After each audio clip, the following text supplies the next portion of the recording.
Hello दोस्तों, मैं इस समय सौहार्द की पर्वतमालाओं के बीच स्थित उस ऐतिहासिक भूमि पर खड़ा हूँ जहाँ पहुँचने का मार्ग आज रोपवे से सरल हो गया है। लेकिन 17वीं शताब्दी में यही दुर्गमता इसकी सबसे बड़ी सामरिक शक्ति थी। यह है रायगढ़ का किला, वो स्थान जिसे छत्रपति शिवाजी महाराज ने अपने स्वराज्य की राजधानी के रूप में विकसित किया।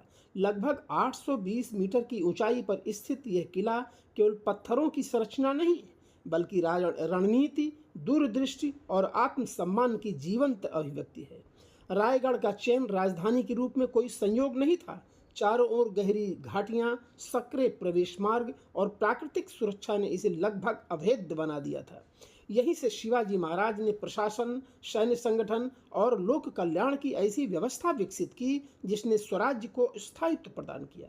ये किला उस शासन प्रणाली का केंद्र था जो धर्म, जाति और क्षेत्र से ऊपर उठकर न्याय और कर्तव्य पर आधारित थी।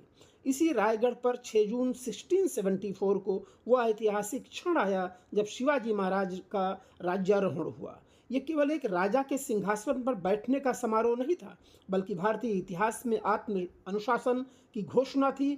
हिंदवी स्वराज का ये विचार आगे चलकर भारतीय चेतना का स्थायी स्वर बन गया। रायगढ़ इसीलिए स्वतंत्रता, स्वाभिमान और राजनीतिक आत्मनिर्भरता का प्रतीक माना जाता है। किले का एक कठोर लेकिन महत्वपूर्ण स्थल है टकमक टोक, जहां से स्वराज और हिंदवी स्वराज के प्रति गद्दारों को पनिशमेंट दिया जाता था। ऊंची पहाड़ियों से उनको खड्ड में ठेल दिया जाता था। रायगढ़ पर स्थित शिवाजी महाराज की समाधि इस यात्रा का सबसे भावुक क्षण है। ये केवल एक स्मारक नहीं है, बल्कि राष्ट्र चेतना का तीर्थ है। यहाँ खड़े होकर यह अनुभूति होती है कि स्वराज किसी एक काल की घटना नहीं, बल्कि एक सतत प्रेरणा है जो हर पीढ़ी को अपने कर्तव्य और राष्ट्र धर्म के याद दिलाती है। मैं यहाँ खड़े होकर इस तरह की अनुभूति स्वयं कर रहा हूँ।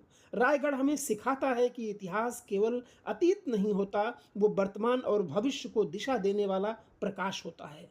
आज जब हम यहाँ रोपवे से की सहायता से पहुँचते हैं, तब ये स्मरण आवश्यक है कि यह भूमि त्याग, संघर्ष और संकल्प से निर्मित हुई है। हर भारतीय के लिए रायगढ़ किला स्वतंत्रता, आत्मसम्मान और राष्ट्र प्रेम का शाश्वत प्रतीक है। जय शिवाजी महाराज, जय भारत, जय हिंद।